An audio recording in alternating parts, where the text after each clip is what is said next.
Hello everyone, this is Daniel aka Bbeltdan and welcome back to another mask making video. Halloween is rapidly approaching us, so I've decided to go ahead and make another latex mask. This one is going to be for my youngest son, Jack, who you've seen in a few of my videos. He's been asking me to make a very particular mask for him for a long time, so I've decided to go ahead and do that, and I'm going to document the process here. Just like how I did the Cenobite mask, which you can link up to right up here. However, though, this particular tutorial, I'm going to split into three different parts. So one, the videos are a little bit shorter, and two, maybe I can go into a little bit more detail into the process of what I am doing.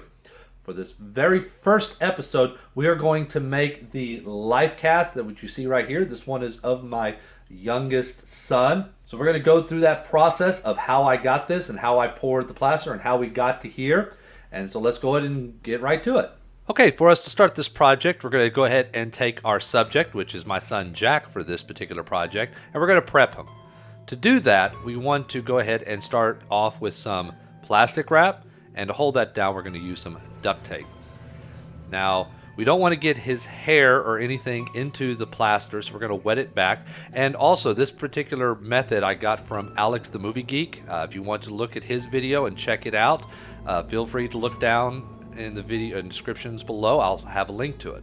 So you're going to take this plastic wrap and wrap it around his entire head. Once again, the goal is to make sure that we don't get any of his hair, trapped inside the plaster, because when you try to remove the mold, it's going to pull that hair, and that's not going to be comfortable. So once you get that plastic wrap down, we're going to use some duct tape to kind of hold it in place so it doesn't move around. And we want to try to make sure that we get, like I said, all the hair, and go ahead and cover the ears so none of the plaster or anything gets into the ears as well. So just make sure that it's all held down very well to where it's not going to move or end up falling off or anything. And when you get around the neck, don't choke them off. Once again, we want to make this as comfortable for your subject as possible. Once you get that down, so we still have areas like his eyebrows, his eyelashes. If they have a beard or a mustache, they're going to have that. And just overall his face, we want to kind of go ahead and put some sort of releasing agent, which I'm using petroleum jelly, and just smear it all over his face. Not only will this prevent the plaster from sticking to his hair, but it will also prevent it from sticking to his skin as well, and make it to where it's a lot easier to remove that plaster. So please be sure that you go ahead and just try to cover all of it. And it kind of also helps them if they're listening to music or watching a movie or something, which he's watching a very good movie that I recommend, Spaceballs. And communication is a very good thing. Now we're moving on to the next part where we're going to go ahead and start putting the plaster. So that we need some water, some plaster bandages, which I got at the craft store, and some scissors to go ahead and cut that. Now, just to make this as quick as possible and most comfortable for your subject, go ahead and cut all of the plaster bandages into strips first. Get all that laid out so it's not something that you have to stop while they're sitting there waiting with all this plaster on their head for you to cut some more. So cut them into little strips, and you're just going to take them and just simply dip them in water, work that plaster, get it all around. If you're going to double fold, you want to probably try to double fold it, but you want to get that plaster activated and spread out. And once that is done, then you're going to move over to your subject and start applying the plaster bandages on. So you want to try to make sure that you get at least one good solid layer. And what I'm doing here is I'm starting kind of on my defined line of separation, because it's going to be a two-part mold. And we're going to start with the back. This way he can go ahead and watch his little show that's going to keep him occupied. As said, you want to go ahead and try to make it easy for them, and having them watch something or listening to music will help get the time. So you want to try to get at least one good layer here before you start trying to decide to move on to the front. And communication is also a very good thing that I'll recommend for you to do when you're doing this. If they start to get uncomfortable or what have you, then you may want to probably go ahead and stop, or at least take a break. But normally this process doesn't take too long. I think that maybe the whole process from the front and the back took about, let's say, an hour, I think. But some of that was for me to let the back part of it dry a little bit. before I started on the front portion. Okay, another process that I'm doing right here is I'm taking some of that and I'm rolling it up into a nice little roll, and I'm putting it along the center lines, and I'm also even going to put it along the edges. And what this is going to do is it's not only going to give it strength, but along the edges is going to give me a nice little edge that is going to definitely define the separation between the front and the back portion of it. But I want this to be as strong as possible, so this is going to help give it just a little bit of extra strength. And now what I'm doing here is I'm starting with the front, and you can see that edge that I was talking about that's going to give me a bit of a defined edge of what the front and the back is. And so now I'm taking some of this Vaseline and I'm rubbing it on that defined edge, so when I start to apply the front portion of the mask, it separates a lot easier here. And that little edge, once again, not only does it define the front and the back, but it also helps it to where when you make the two pieces together. So now here we are, we're going through the front, and I'm just lining up the edges, the separation from the front edge to the back edge, and trying to match that up as much as possible with that little with the little edge or the little border that I have. And that border is also going to help us to where when we put the two pieces together, they mate properly, so we don't end up having kind of a messed up, shifted, offset front from the back portion here. So just slowly going through, and once again, I'm constantly checking with him, making sure that everything's comfortable with him. He's giving me the thumbs up to let me know that everything's okay. And this probably goes without saying, but just to make sure, please do not cover up all of their abilities to be able to breathe. We're going to cover up the mouth, but I'm going to try to leave his nostrils open as much as possible. But just continue communicating with them, and they'll let you know if they start to get uncomfortable. And if they do, you may have to abort, or you may just have to take a little bit of a break, or what have you, especially if they're maybe claustrophobic. So we're going around, getting down below the neck, getting underneath the chin, getting the whole area.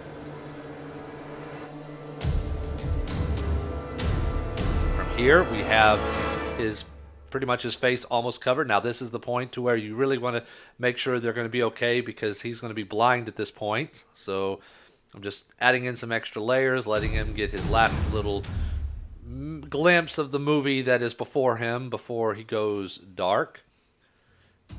I'm also wanting to reinforce the area where the two ends, the front end, the back end, meet, because that's where we're going to be doing that's where a lot of the stresses is going to be at. And so now there it is. I'm closing off his eyes, and I'm communicating with him, making sure that he's okay, he's not going to start freaking out or what have you. And with these plaster bandages, you want to make sure that they're real wet, they're really coated with the plaster, and that you really try to work it in.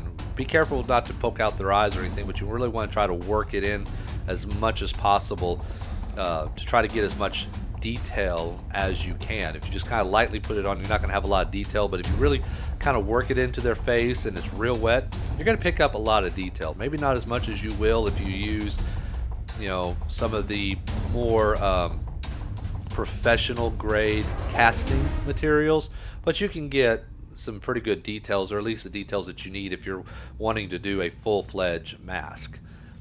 And so once again, I'm asking him at this point, is he okay? Is he fine?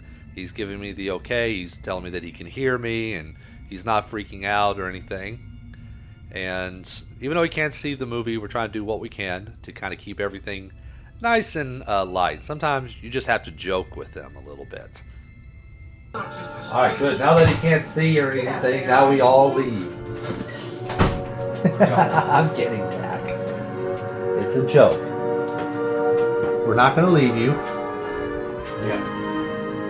But we are going to draw a very funny looking face on this before we take it off. No, we're kidding. So now here we are back, and I'm just trying to finish this up.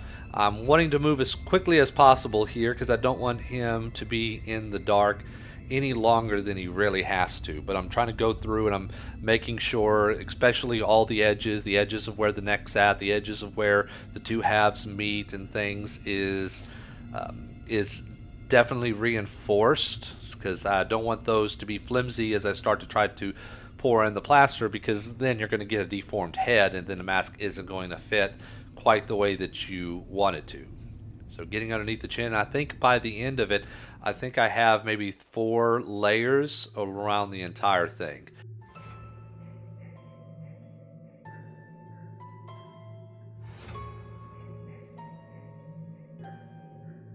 Now here I'm looking at it through the light just to see if there's any areas where it's a little bit thin, and so I go back and I put some more strips on to try to strengthen that up.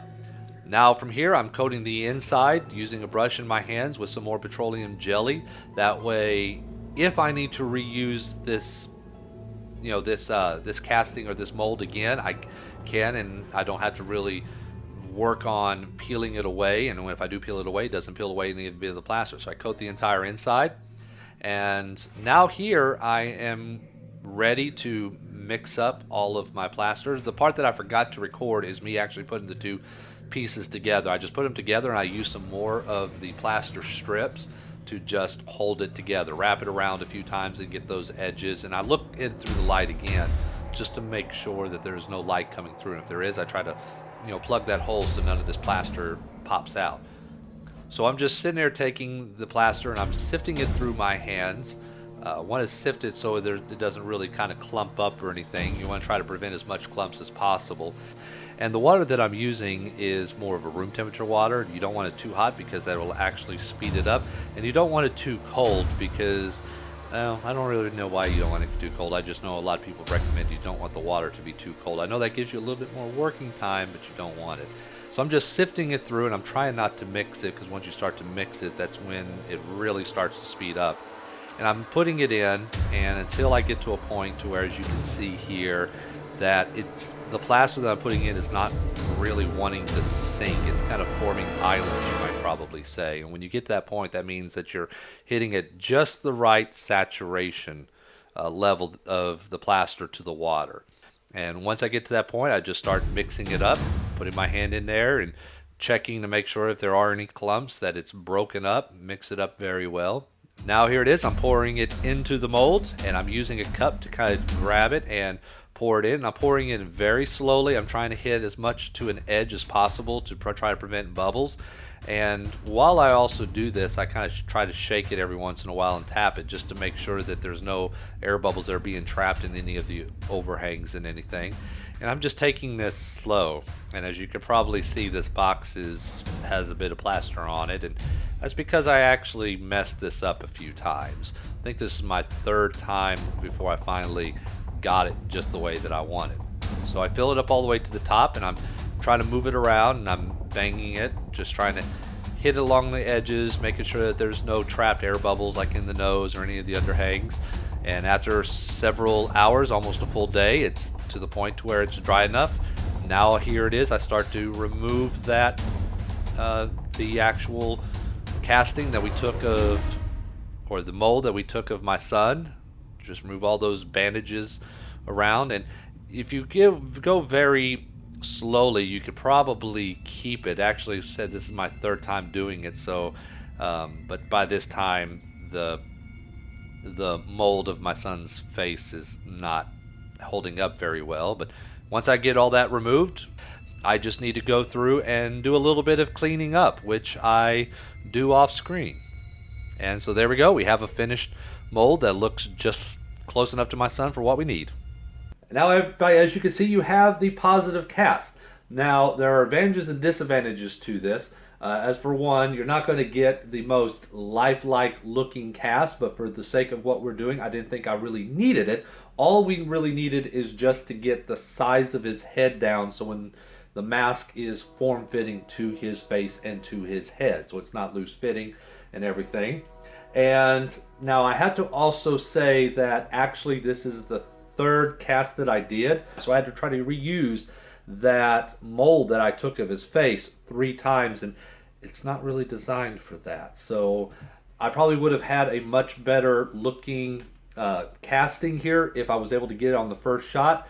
However, though, after 3 castings, and believe me, it was the final casting that I was able to use with it. I think I got it pretty good. At least, once again, it is good enough. Now I had to do a little bit of cleanup here and remove some mistakes, and there are indeed some issues, some valleys and some stuff which I can go back in and cover those up, with using some uh, spackle or what have you, but I don't really see the need for me to do that. So with that being said, now it's time for us to go ahead and move on to using this to start sculpting his mask onto this head, and then we can take a negative mold of the mask itself and then use that negative mold to pour the liquid latex in and get the mask and start painting it. But those are going to be coming up in some additional episodes, hopefully within a week. But until then, thank you for watching. My name is Daniel, aka Bbeltdan. This is how to make a mask, latex mask. Thank you for watching. I'll see you next time.